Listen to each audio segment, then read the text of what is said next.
Hello, everyone, and welcome to Slowness and the Institution, Doing Research Differently. My name is Victoria Stanton. I'm here with... I'm Stacey Cann.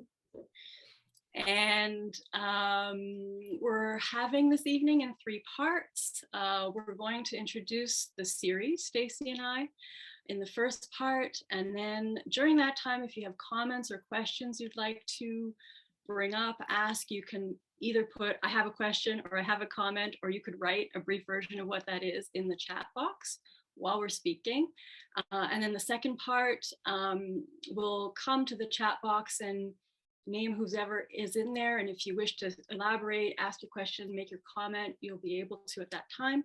And then in the third part, we'll have breakout rooms. So we'll have smaller group discussions so you can actually be in conversation with each other in that time. Hence not having a webinar format, but having everyone in the room together. So once again, welcome. Hello, everyone. Welcome to the first in the series of conversations that we're having on Zoom. Here in Montreal, Slowness and the Institution, Doing Research Differently. Before we actually jump into the session, I would like to offer a territorial acknowledgement. And I'd like to begin in recognizing that this is a gesture that's not meant to be an end in and of itself, but an entry point into an ongoing and larger process of reconciliation. So it's an entry point into action and how we individually and collectively engage with all these different aspects of reconciliation. Our group, which is to say the Bureau of Noncompetitive Research and the Zoom land in which we beam in from, is located in Tiohtià:ke, Montreal. And so our acknowledgement is oriented to this particular territory, but we invite you, all of our guests, to take a moment to recognize the territory that you happen to be beaming in from yourselves, if not here, and can be in this process with us in that way. I'd also like to mention that this territorial acknowledgement that I'll be sharing with you comes from Concordia University's Indigenous Directions Leadership Group. So we'd like to begin by acknowledging that Concordia University is located on unceded Indigenous lands. The Kanien'kehá:ka Nation is recognized as the custodians of the lands and waters on which we gather today. Tiohtià:ke, Montreal, is historically known as a gathering place for many First Nations, and today it is home to a diverse population of Indigenous and other peoples. We respect the continued connections with the past, present, and future in our ongoing relationships with Indigenous and other peoples within the Montreal community.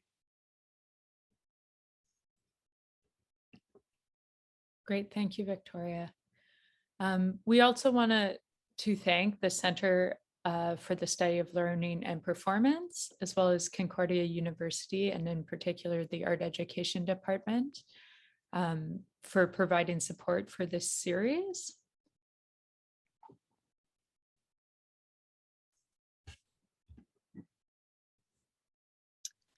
And at this point, as we enter into this conversation about slow practices, about slowing down and taking time, we would like to open up and offer a space of doing nothing together. As awkward as that could seem and sound, and perhaps that's exactly what we need to sit with a little bit of awkwardness to enter into this conversation. You can decide how it is that you would like to enter into that space. If it means turning off your camera if it's on, if it means turning away from your computer if you're staring at it right now, it could mean putting your head down on your desk, it could mean letting your mind wander. It's not so much a meditation as a space to just zone out. We'll do that for about 3 minutes, and it could be a kind of landing and arriving for all of us. So I welcome all of you to just take a moment and do nothing.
Once again, welcome to those who've just arrived. Welcome back to those who took a moment of pause collectively.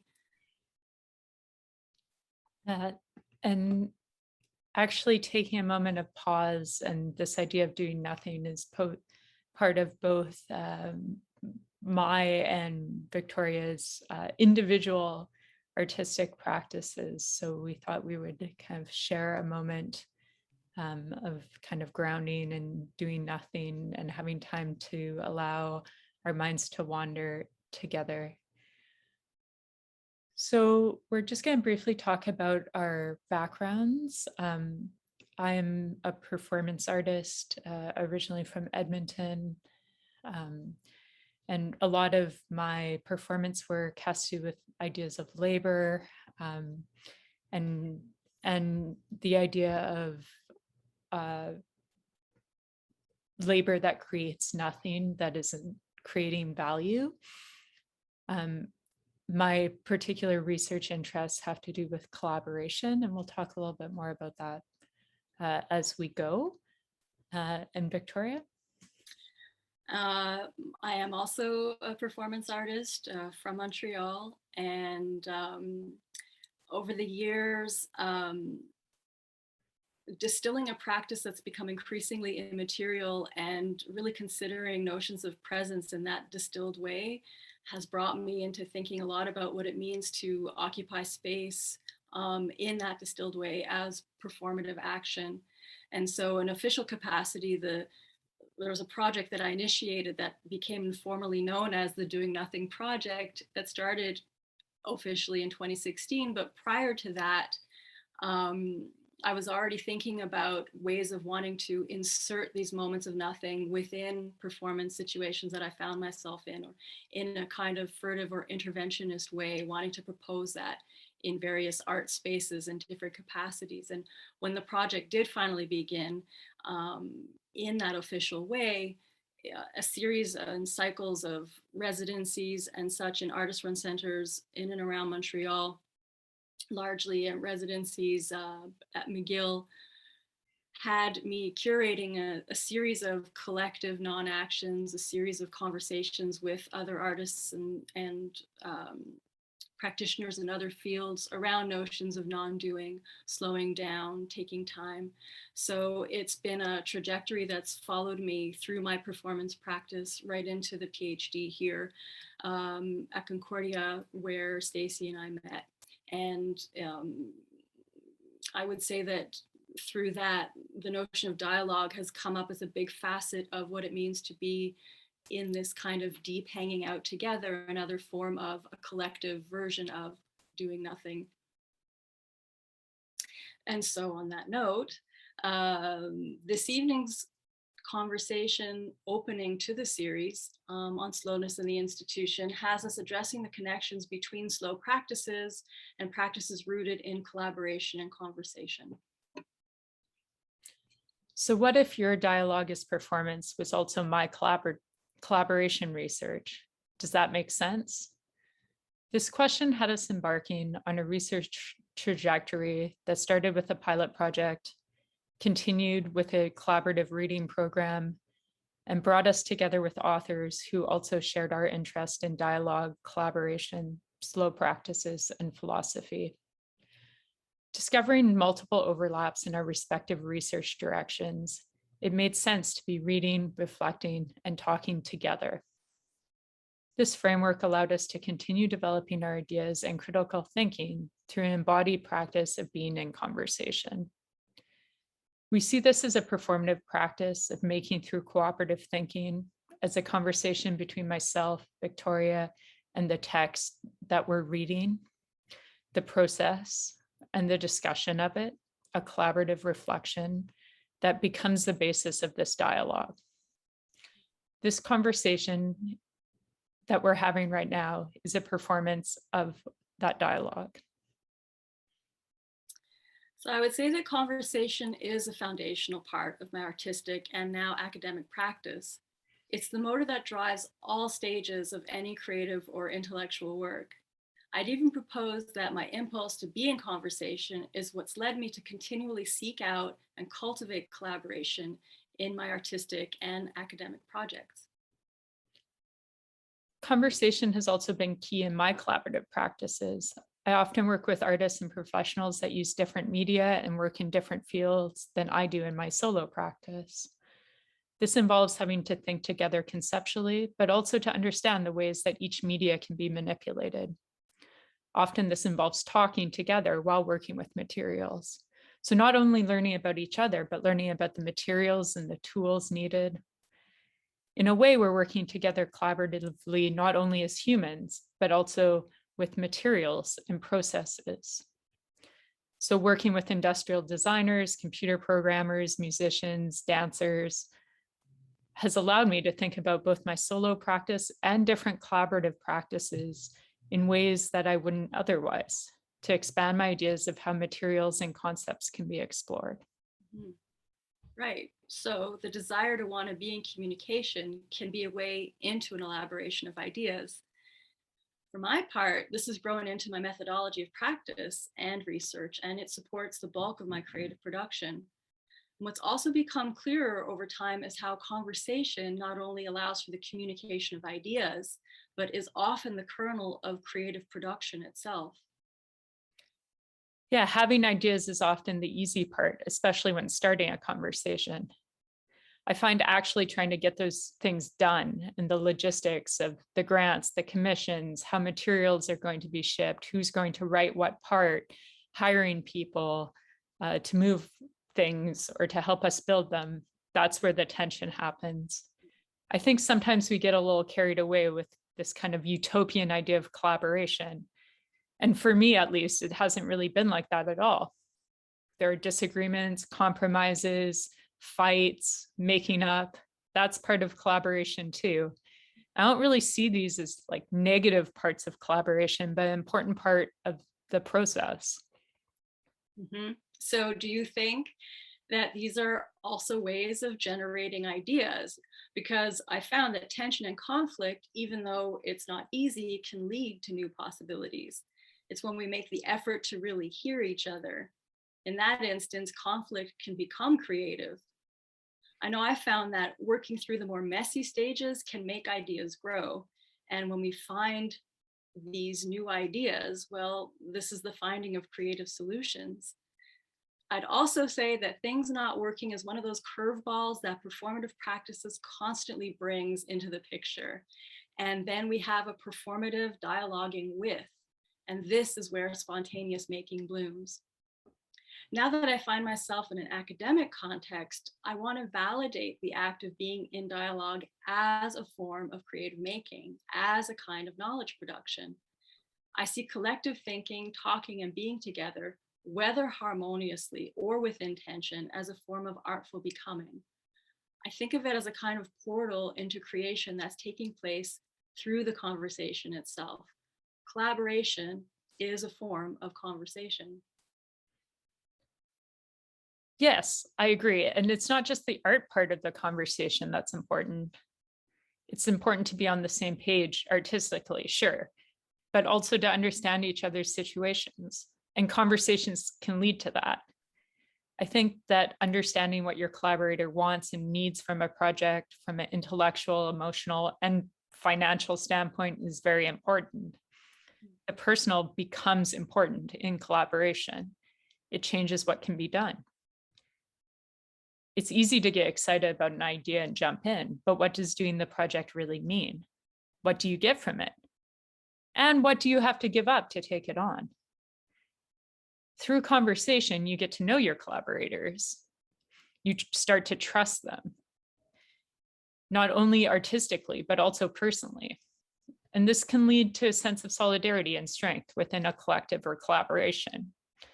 Because of the competitive nature of both the art world and the academy, this solidarity might be the most important part of collaboration for me. For me, it's sometimes a wonder that anyone wants to collaborate at all, given the highly competitive and individualistic nature of artistic and academic practices. We're all in competition for grants, teaching positions, exhibitions, conference spaces and articles, the fact that collaborative practices survive despite the lurking presence of kind of this notion, this leftover from modernism of the artist and academic as lone genius, is a testament, I think, to the solidarity that's created within these practices. The resistance to the neoliberal university through collaborative and slow practices seems to be increasing despite a lack of structures in place to support them. I believe both the art world and the academy could be places where we're able to think about ideas together and make things together. But this is made difficult by the fact that we're competing with each other as well. I mean, how do you balance those things? Can you collaborate while competing? This also positions artistic and academic collaborations differently than, I would say, corporate collaborations, because it's not really about being efficient or like maximizing efficiency. Although, I mean, sometimes it could be. Rather, I conceive of collaboration as a way of connecting meaningfully with others in a way, as Karen Barad would say, that is more than one, but less than two. Mm-hmm. Mm-hmm. Yes. Yeah, and through that, I see collaboration as a way of holding space for others as well. You were talking about in the process of co-creation, we're not always arriving eye to eye with our ideas, and communication doesn't always happen smoothly just because we like each other. But working as we are in these discussions, realizing that all relationships require work and working through, and creative collaboration is no exception. But when we come together like this to dream, to build, something happens. There's an act of trust that then comes into being, and I think that act of trust is an act of resistance. Building trust in order to collaborate then means slowing down a process. So therein lies this connection between these ideas. So when we're building trust in order to collaborate, and when we're in this collaboration, which is slowing down a process, it means that we're being more thoughtful. It means that we're taking more time. It means that we're pushing against this culture of efficiency. This form of active listening and looking for ways of supporting one another sets other priorities into motion. It builds a culture of cooperation. Our ongoing conversation between Stacey and I has led us to reading and talking extensively about a wish to frame our respective and collective academic experience through the lens of slow movements, one that not only counters the accelerated pace and the sort of information extraction model that reduces everything to a resource. That's a notion that comes from Michelle Boulos-Walker's book, Slow Philosophy, Reading Against the Institution. This is along with the need to publish or perish, of course. But within this, we're also addressing the need to counter this culture through our intentional efforts to work cooperatively. So this working cooperatively is wanting to question how being part of a competitive context can encourage us to develop a cooperative network rather than just steamroll us into a competitive framework. So if we're thinking about levels of burnout in grad students and faculty, for example, how can we counter this untenable environment that many of us are part of? But these questions, our attitude, this approach, it's not just for the sake of rabble rousing, resisting being political, although I do support all of these things. It's a genuine effort toward trying to create conditions that help us to contribute to and be part of a more viable situation, one that is life-giving and life-affirming, longer term, and not just a recipe for burnout. So in that regard, I see collaboration as a space of dialogue that emerges in order to be talking about those things that are important for us, what it means to be equitable, ethical, thoughtful in our processes. And it's not to say that this doesn't happen in a solo practice, but I think it's evoked differently in collaboration, being called upon to be accountable, not just to yourself, but to others who you're working with. Collaboration and the conversations that come from that reflect the desire to want to cooperate. So picking up from an earlier thread, it's not only our conversation that is a form of creative output, but our cooperation, I think, by extension, can be considered a form of creative making and community building as well.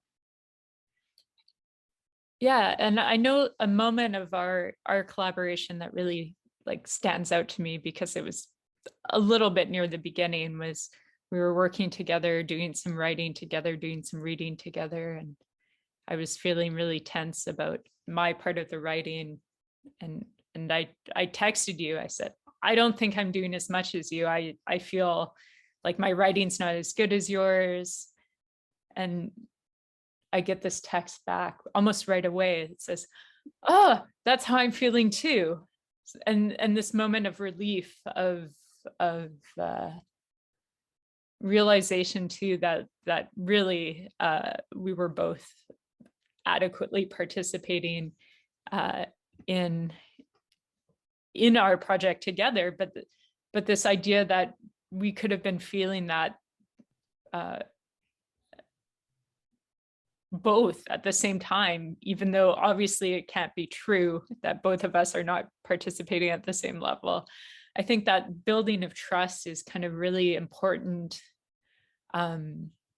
to move away from burnout, and this idea that you're not the only person who feels like they're not doing enough, or that they're, you know, struggling. And I think that kind of brings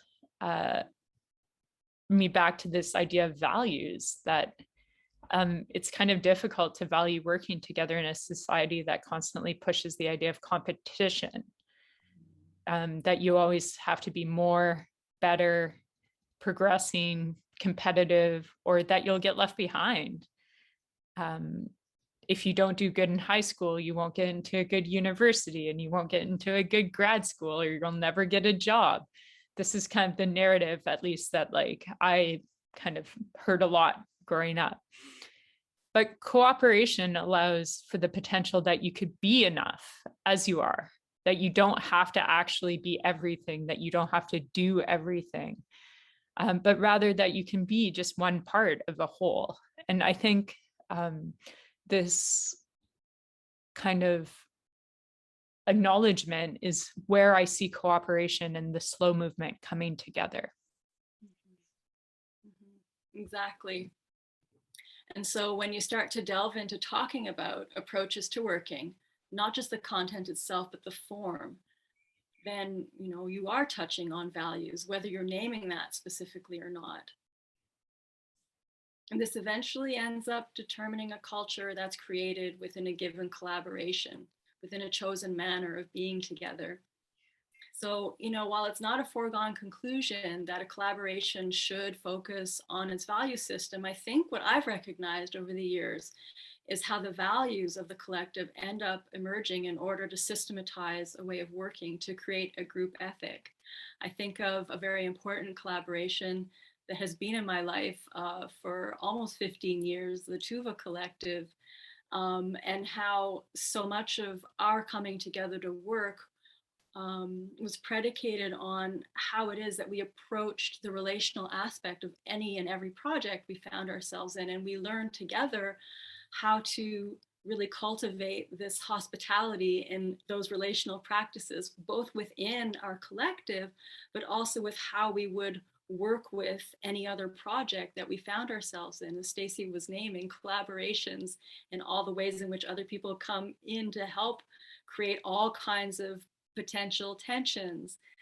And that experience working with this collective over the years taught me so much about how to speak with others, always in the most compassionate and empathetic way when people are under a lot of stress and duress in sometimes high stakes situations that do occur in the art world contexts.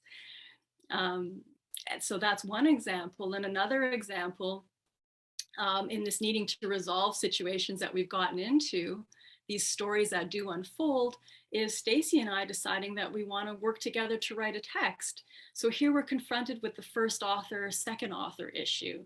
And we each recognize that this is problematic for both of us because it represents both symbolically and materially, the competitive framework that we're wishing to challenge. So then we try to find a solution that's a reflection of our values. We end up in a conversation about our values as opposed to just finding a solution. We're talking about why there's a need to find a solution in the first place. So we find ourselves being called to have to think about and then name what our values are because we're confronted by those situations. And as you would have surmised, our solution to that in talking through all of this together was to become the Bureau of Noncompetitive Research. Yeah, and I think it's easy to forget how we enact our values in kind of a day-to-day setting when we're working kind of by ourselves in our normal ways within institutions that kind of guide us to work in certain ways. And I think collaboration forces you to think kind of not only about what you're doing, but why you're doing it. And this helps us to kind of reconnect to our values and makes us articulate them. I mean, not only to our collaborator, but also to ourselves. In some ways, collaboration makes us not only face the other, but also ourselves when it comes down to like how we're going to embody our values and how we're actually going to put them into practice.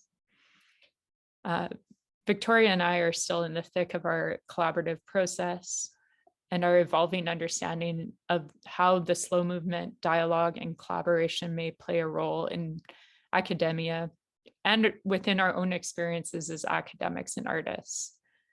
We have hope that there is a place for slowing down and ethically encountering the other within the academy and the art world. I think working together allows us to talk about the tensions and satisfactions of the collaborative process within artistic and academic labor, as well as to deeply consider the place and importance of this ethical stance. And the desire is there to continue cultivating not only further dialogue, but even deeper accountability, and to find ways to sustain the transparency needed to support a culture of cooperation. So on that note, this leads us to this series of conversations. Through our readings, we have thought with authors and academics on a range of issues in slow practices, interdisciplinarity, and the culture of the academy. And we wanted to expand these conversations, bringing in new thoughts and new ideas and opening new perspectives.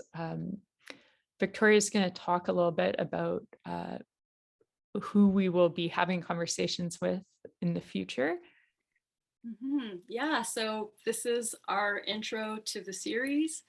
To give you an idea of where we're coming from with these reflections.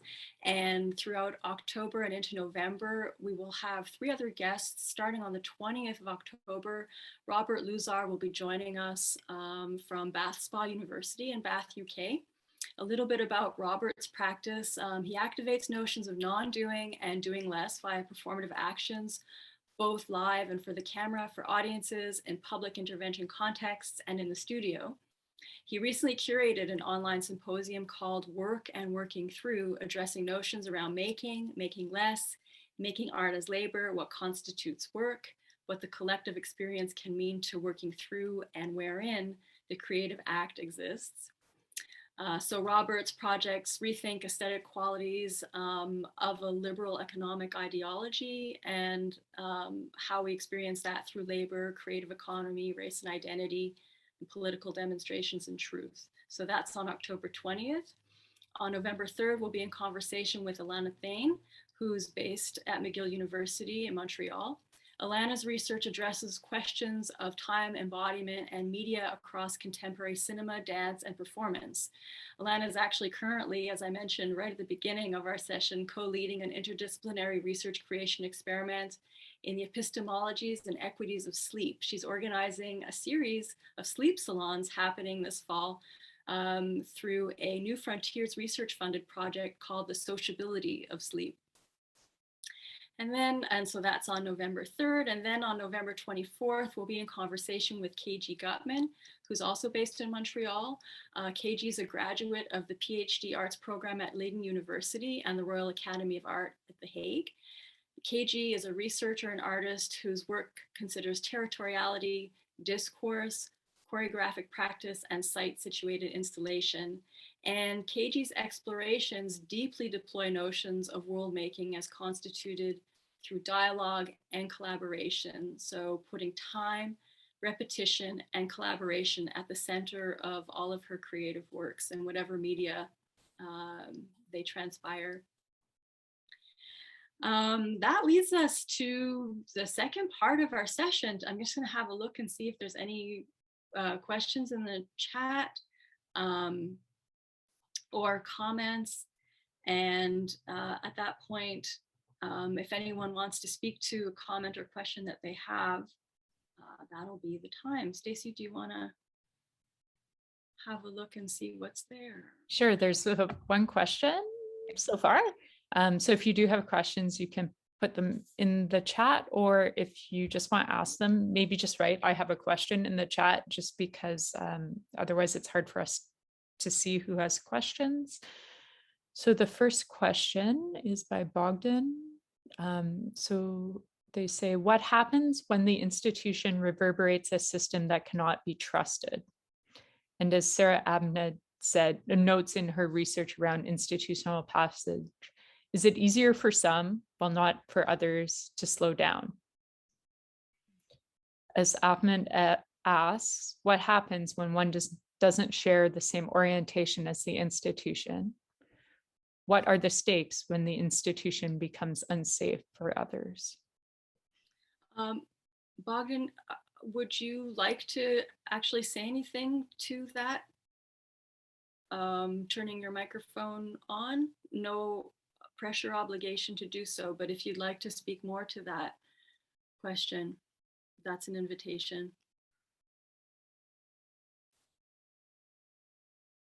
Okay.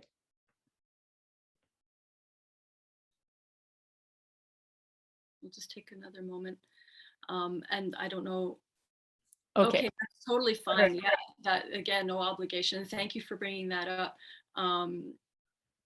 Stacey, do you want to spend a moment looking at that together, contemplating that together? Sure. Yeah. So, what I think I'm gonna start from the middle instead of the beginning or the end. So, what happens when one doesn't share the same orientation as the institution? And I think, despite the fact that I would say many academics are quite open to new ideas, not all obviously, but open to new ideas and to new kind of ways of thinking if they're backed up. I would say the institution of the academy itself in particular is, and some museums, some institutions of the art world as well, are very conservative. When you think about the fact, like when we think about like disciplinarity within the university has not significantly changed over time, despite kind of what one would kind of consider maybe some pretty strong arguments for interdisciplinarity. But I think what happens when we can't orient ourselves towards the institution is either we're ignored by the institution or even rejected by it. I think as relatively privileged, I'm speaking for myself, Victoria can speak to this herself. As a person of relative privilege, I think that I have a lot more leeway to kind of push the boundaries of the institution. But I also think that by pushing those boundaries, it opens them for others as well as myself. I mean,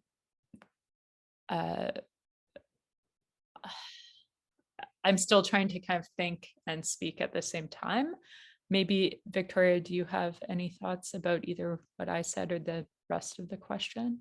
Oh, well, both of those, and it's a continuation of what you said, and also in rereading the question, it is a really good point to be addressing whether it is easier for some while not for others to slow down. And I would say yes, it is. It is very much predicated on a starting point of situated privilege, which Stacey was just addressing.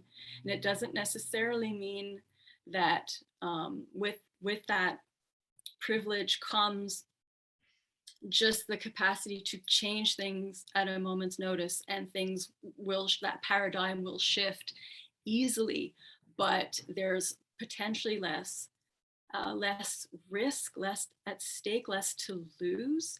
And I would say that racialized people in many of these contexts would have to be working that much harder to prove more, to put in more.